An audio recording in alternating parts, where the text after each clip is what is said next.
Future-proof your career. Learn what's coming and stay ahead of the curve. Anticipate the next big thing. Figure out what skills will matter in 5 years and start learning them now. You've heard it 100 times from career coaches, from LinkedIn, from about every article about AI and the future of work.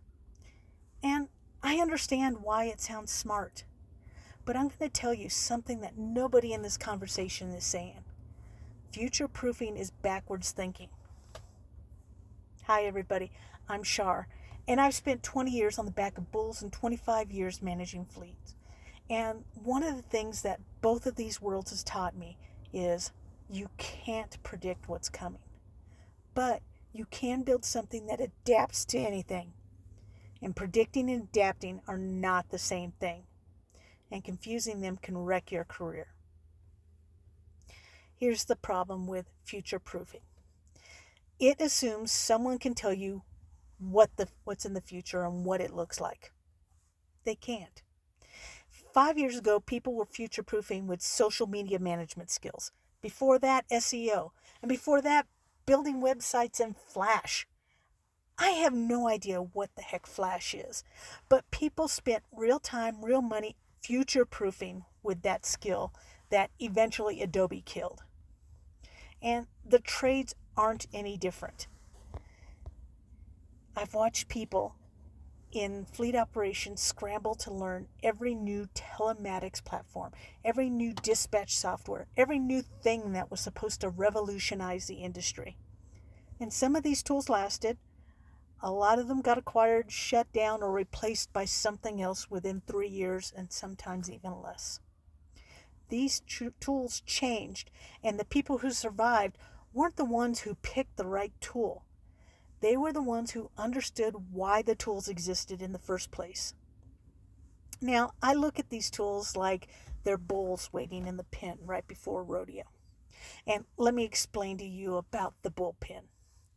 When I was competing, you didn't know which bull you were going to ride. At each rodeo, there's a random draw to match up each rider with the bull. So you wouldn't know what bull you were riding until the night before, or sometimes the day of. And just like people, every bull is different. A different spin, different kick, different temperament in the chute. And even then, you still don't know if they were going to have an off day or just completely change their minds on what they were going to do.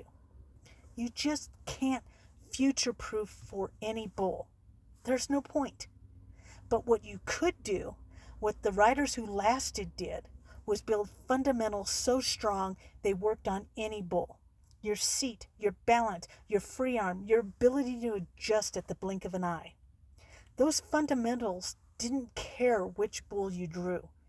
They worked because they were built on what's always true, not on what's true right now. That's not future-proofing. That's building a foundation. And there's a real difference between the two. So, what does that actually look like in your career? First, learn the why, not just the how, any tool and system and technology that exists because it's solving a real problem. And if you understand what the problem is, you can work with any tool they hand you. I don't care which dispatch software your fleet runs. If you understand routing logic and what makes a route efficient, what kills uptime, or what maintenance software you have, it's how you read vehicle data or predict failures before they even happen. You can work in any system because you understand what the system is trying to do. And the person who learned the software starts over every time the company changes platforms. The person who learned the logic underneath is the one who's training everyone else on the new one. And second, build the skills that amplify everything else. Some skills are specific. They apply to one tool, one job, one industry. But some skills make every other skill you have even more powerful. Like reading a room, communicating technical information to non-technical people, diagnosing a problem before you start throwing solutions at it, managing high-pressure situations without losing your grip. These work in the trades, and they work in leadership, and they work in your industry when your industry gets turned upside down, whether it's by automation, a recession, or even a global pandemic. They work because they're built on human fundamentals, and human beings haven't changed that much no matter what AI tells us. And third, stay in your lane and go deep. Future-proofing advice usually tells you to diversify. Learn multiple things. Be a generalist. Now, I'm going to push back on that, and I'll go deeper on it in a later separate video. But the short version is, depth creates options. Mediocrity in 5 things gets you nowhere. Mastery in your lane makes you someone people are going to call. Now, here's the part that matters, especially for outliers. A lot of you are already doing this. You've had to, because when you're the only woman in the room, the only LGBT plus person, or the only person of color on the crew, you've been adapting your whole life. You've learned to read the room because you had to know whether it was safe. You learned to communicate across different audiences because you couldn't assume people were always on your side. You built resilience not because of a career coach told you to, but because the environment demanded it. And that's not a liability. That's a foundation.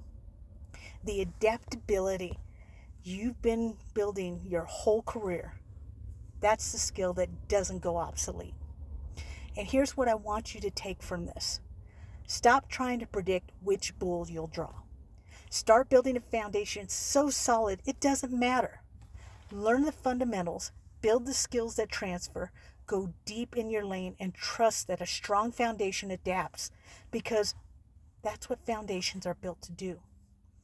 Now, if you want to figure out where your foundation is strong and where there might be gaps, I've built something for that.